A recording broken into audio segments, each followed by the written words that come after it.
జాతీయవాద జర్నలిజానికి అసలైన వేదిక నేషనలిస్ట్ హబ్ ని సబ్స్క్రైబ్ చేసుకోండి. నోటిఫికేషన్స్ కోసం బెల్ ఐకాన్ పై క్లిక్ చేయండి. నమస్తే, వెల్కమ్ టు నేషనలిస్ట్ హబ్. ఏదైనా కొత్త పనిని మొదలు పెడుతున్నప్పుడు పూజలు చేయటం భారతీయ సంస్కృతిలో ఒక భాగం, అనాదిగా వస్తున్న ఆచారం. అలాంటిది న్యాయస్థానాలు వాటి ప్రాంగణాల్లో ఎలాంటి పూజ అర్చన నిర్వహించకూడదని సుప్రీంకోర్టు న్యాయమూర్తి అభయ్ ఎస్ ఓకా అభిప్రాయపడ్డారు. పూణేలో కోర్టు ప్రాంగణాల నిర్మాణానికి సంబంధించి జరిగిన భూమి పూజ వేడుకకి హాజరైన ఆయన ఈ వ్యాఖ్యలు చేశారు. రాజ్యాంగ నిర్మాత, ప్రముఖ న్యాయవాది డాక్టర్ బాబాసాహెబ్ అంబేద్కర్ ఆలోచన విధానాన్ని అవలంబించాలని, మతపరమైన ఆచారాలకు బదులు రాజ్యాంగ ప్రధాన సూత్రాలపై దృష్టి పెట్టాలని జస్టిస్ అభయ్ చెప్పారు. న్యాయ వ్యవస్థకు సంబంధించిన ఏదైనా సమయంలో మనం పూజలు కానీ అర్చనలు చేయటం మానేయాలి, కనీసం దీపం కూడా వెలిగించకూడదన్నారు.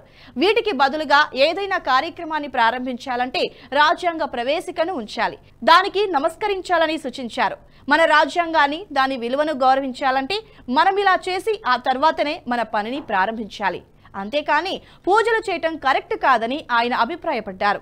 ఈ కార్యక్రమంలో సుప్రీంకోర్టు న్యాయమూర్తులు justice B R Gavai, justice Prasanna B Varale, Bombay high court ప్రధాన న్యాయమూర్తి జస్టిస్ దేవేంద్ర కుమార్ ఉపాధ్యాయ్, పూణేకి చెందిన గార్డియన్ జస్టిస్ రేవతి మోహితే డేరా కూడా హాజరయ్యారు. జస్టిస్ అభయ్ వ్యాఖ్యలకు జస్టిస్ బిఆర్ గవాయ్ మద్దతు తెలిపారు. జస్టిస్ అభయ్ చాలా మంచి సూచన చేశారని అన్నారు. ప్రత్యేకంగా ఒక మతానికి సంబంధించిన పూజ చేయటానికి బదులుగా మనం పారాతో పునాదిని తీసి దీపాలు వెలిగించే కార్యక్రమానికి బదులు మొక్కలకు నీరు పోసి కార్యక్రమాన్ని ప్రారంభించాలని తెలిపారు.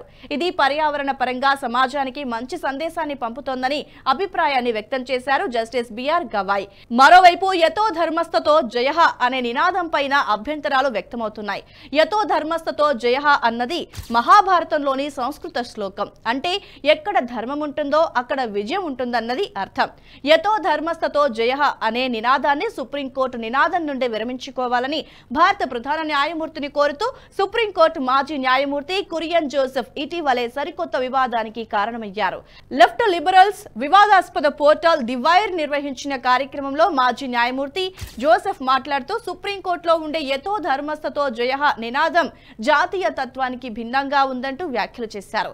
అదే కురియన్ జోసెఫ్ 2018లో జరిగిన ఒక సెమినార్ లో కాథలిక్ చర్చిను భారత రాజ్యాంగ ప్రవేశికతో సమానంగా పోల్చారు.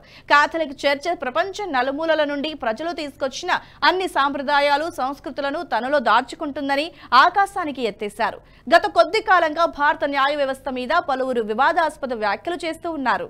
ఈ వీడియో మీకు నచ్చినట్టయితే లైక్ చేయండి, 10 మందికి షేర్ చేయండి. అలాగే కామెంట్ల రూపంలో మీ అభిప్రాయాలను మాతో పంచుకోండి. Nationalist hub group of channels ను సబ్స్క్రైబ్ చేసుకుని తెలుగునాట జాతీయవాద జర్నలిజాన్ని ప్రోత్సహించండి. ఈ వీడియో కింద ఉన్న బెల్ ఐకాన్ పై క్లిక్ చేయడం మర్చిపోవద్దు.